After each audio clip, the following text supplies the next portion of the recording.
Hey guys, Edre here, and today I'm very excited because this is going to be the first album of 2021 that I am reviewing because the Playboy Cardi one was from 2020, and I'm going to be doing Passenger's new album, Songs for the Drunk and Brokenhearted.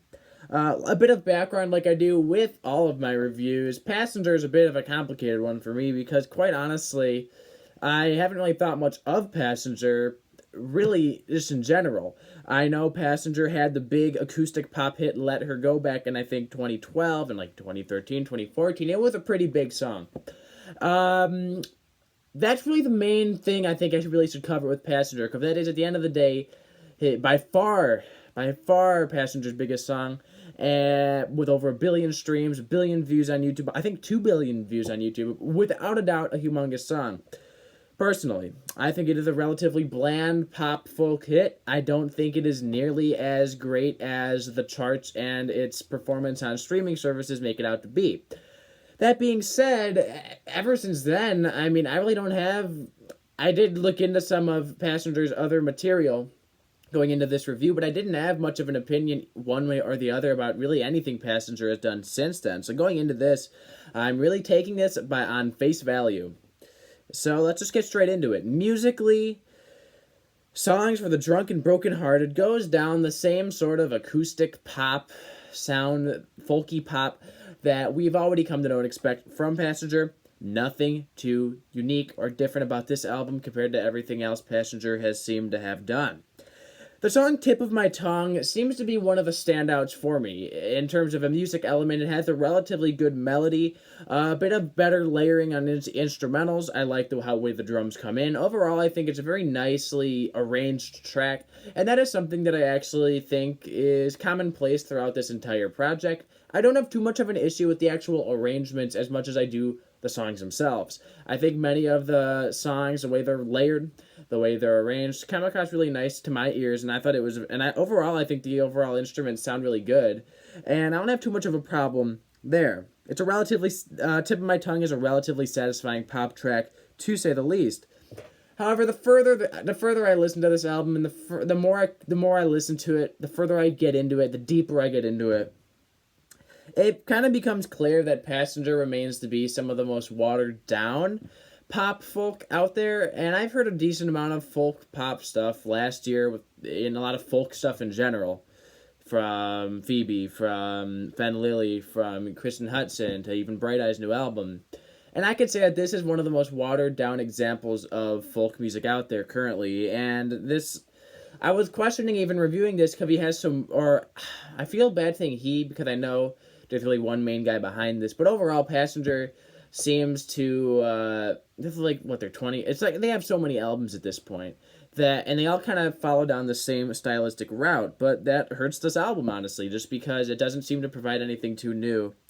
Admittedly, the more country-inspired tracks, though, like Remember to Forget, actually seem more original and a bit more interesting to my ears. As a casual listener, I think that they stand out to me as being a bit more unique, a bit more twangy, and I actually kind of enjoy that because I would much rather have those influences take hold than just the same influences that I hear on every other song here. Lyrically, it's very much a very storytelling album. A lot of these songs seem to tell some sort of story. A lot of times they're love related. A lot of times they're very introspective, and I can appreciate that. However, the way they are written seems to be, once again, very pop friendly, but in not the best way. I've heard artists that are pop artists that write songs in a way that they're pop friendly but relatable to everybody, and they're written in a way where I can come back to it. I don't have too much of a desire to come back to many of these songs, if I'm being completely honest with you. And I think lyrically, it's written in a very accessible pop package that it might appeal to some of the fan base they may have kept from some of their earlier hits, but overall, I don't see Passenger reaching out here and getting much of a new audience. I mean, it's written in a very accessible pop way, but nothing is too different about the way this album is written versus anything else they've put out. This is a relatively shorter review. I get that, and the main reason that is because I just feel like for a band who seems to be very active, who seems to be putting out a lot of music and a lot of albums. As somebody who just sort of stumbled across them, I really just don't see much of an appeal here versus anything else they have done. To me, this is going down the same exact stylistic route that they have done in the past. However, I will admit that I do think that this album is a bit more well executed than some of the other stuff I've heard. The arrangements come across much more mature. The instrumentation feels much more mature as well. I didn't have too many major issues with the overall sound of the album. It sounded nice. It sounded pretty.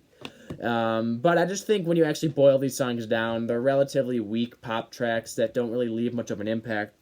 But yeah, overall, it's a true and true pop folk album that fits just right in there with the Passengers' discography. However, I still think a lot of it does come across a little bland and surface level, and I didn't hate it. I actually did not hate this album. I thought it was all right. I also didn't really love the album, and yeah. At the end of the day, I was left really indifferent on here. I mean, I was really just looking for new albums to review. This one popped up, and I was like, I'll give this one a shot. I was aware of their big hit, listened to some other stuff to get ready, and unfortunately, I wasn't left that satisfied with it, but I also really wasn't I wasn't, like, disappointed because my expectations were relatively mid to begin with. I have settled on giving this a pretty folky, 5 out of 10. Anybody that's new here needs to know that anything above a 5 is good, anything below a 5 is negative, so a 5 is average.